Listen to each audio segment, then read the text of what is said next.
أهلا بيكم. ريزو المطاعم دلوقتي في البيت. يلا النهاردة نعمل مع بعض رز الريزو وبأسهل طريقة وأحلى طعم.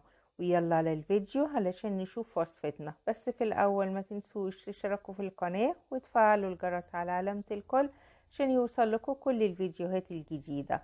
ولو عجبكم الفيديو ما تنسوش اللايك والشير، ويلا بينا على وصفتنا علشان نشوفها مع بعض. هبتدي في الاول بالصوص اللي انا هعمل بيه الرز، وده هيكمل معانا للباقي الوصفه. ديت حوالي 3 معالق من الكاتشب، معاها كمان معلقتين من الصوص الباربيكيو، ومعلقه من الصويا صوص، ومعلقه صغيره من الخل، وهوت صوص او صوص حار. وعلى طرف المعلقه كده يدوبك ملح، بصل بودر، بابريكا مدخنه، توم باودر، ومعلقه من العسل الاسود. لو مش موجود العسل الاسود نقدر نحط بداله سكر، ونقلب كل المكونات ديت مع بعض، وكده الصوص معانا بقى جاهز.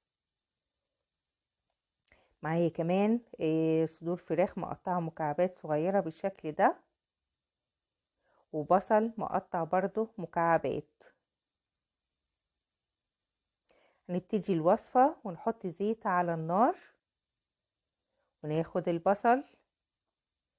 يفضل ان البصل يكون ابيض مش احمر علشان ما يديش لون في الوصفة بتاعتنا. وكمان احنا مش هنغمق البصل، احنا يدوبك بس هنديله لون علشان خاطر ما يغيرش لون الرز معانا او يديله طعم. احنا مش عايزينه زي رز السمك، لا احنا عايزينه يكون بس طعم البصل موجود فيه. اول ما يبتدي ان هو يغير لونه بحط واحدة من المرقة، يديله طعم جميل جدا، خاصة وهي بتتشوح كده على النار بتبقى تحفة. ناخد قطع الفراخ او صدور الفراخ اللي احنا مقطعينها مكعبات، ونبتدي ان احنا نشوحها مع البصل بالشكل ده لحد ما تغير لونها وتاخد لون. ابتدي اتبلها بملح، توم باودر، كاري، كركم، بابريكا مدخنة. البابريكا المدخنة بتفرق جدا في الطعم يا جماعة، يعني هي بصراحة يعني مطلوبة اكتر من البابريكا العادية. ونبتدي ان احنا نقلبهم مع بعض. هناخد الصوص ده وهبتدي ان انا اخد جزء منه بس معانا للرز، والباقي هنعمله للتغميس في الاخر. ونقدر برضو الصوص ده نتبل بيه الفراخ الستريبس اللي احنا هنعملها معاه. بس عشان انا كنت عملت الفراخ الستريبس قبل كده فما حبيتش ان انا اطول الفيديو معاكم. ممكن ان احنا نعملها مرة تانية بالصوص دهات ونتبلها مع بعض ونعملها مع بعض. قلبنا الخليط كله مع بعض، وهبتدي ان انا احط رز. ديت كانت كوباية من الرز، نقدر ان احنا نزود الكمية زي ما احنا عايزين. هو مغسول ومتصفي بس، يعني انا ما نقعتهوش. وده رز مصري عادي مش رز بسمتي. ونقلب كل المكونات ديت مع بعض لحد الرز ما يتغطى حلو قوي بالتوابل كمان الصوص اللي احنا حطيناه. نراعي الملح في الوصفة بتاعتنا علشان كل المكونات بتاعتنا ديت فيها ملح. ونحط عليها مية سخنة، وكمية المية بتسوية الرز العادي خالص زي ما احنا بنسويه. كل رز على حسب النوع بتاعه بياخد الكمية بتاعته حسب زي ما انت متعودة بالرز بتاعك قد ايه. نقلب كده حلو قوي عشان ما يكونش في حاجة لازقة من تحت، وعلشان كل المكونات تختلط حلو قوي مع بعض. وبنغطيه، واول ما يبتدي ان هو يغلي بوطي عليه النار وبسيبه لحد ما يستوي خالص ويوصل للدرجة ديت. الله على الريحة بتاعته، بجد كانت رهيبة. شايفين شكل الرز؟ كل الرز واخد لون واحد، والفراخ كمان استوت لانها كانت قطع صغيرة، ومع تسوية الرز والمية كانت خلاص وصلت لدرجة السوا حلوة قوي.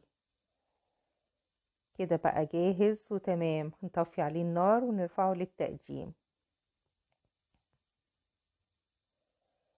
كده خلاص بعد ما غرفناه. ديت قطع الفراخ اللي احنا عملناها، وديت فراخ ستريبس كنت عملتها علشان اقدمها معاه. طبق يعني يتكلف. وده الصوص اللي احنا قلنا هنسيب جزء منه ده للتزيين، بيبقى رهيب بصراحة مع الأكل فيها، زي ما بيتقدم فعلا في المطاعم اللي احنا بنروحها. انا بحب ازوده قوي لانه بيبقى طعمه خطير. الله على الجمال. هسيبكم هنا تسمعوا الصوت ده.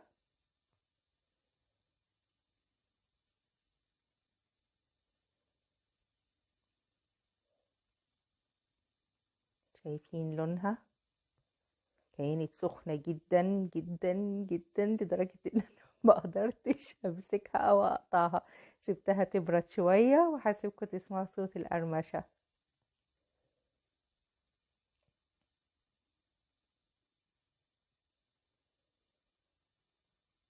تحفة. بنزل لكم لينك الفيديو بتاع الستريبس اللي انا كنت عملته قبل كده.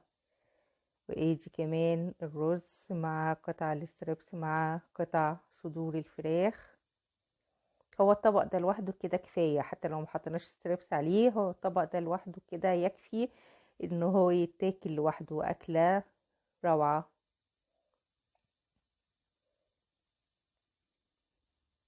البطاطس كمان مش معنى هي يعني.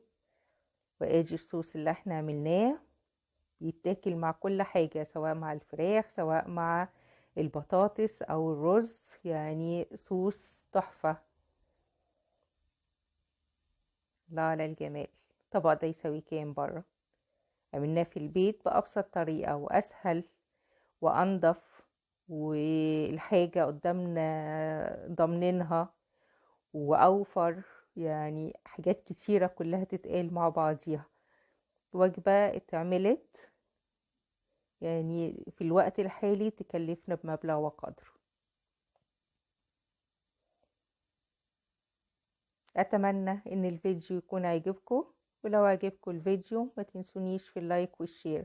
شكرا ليكم وشكرا للمشاهدة، وفي انتظار تعليقاتكم الجميلة، واشوفكم في فيديو جديد واقول لكم سلام.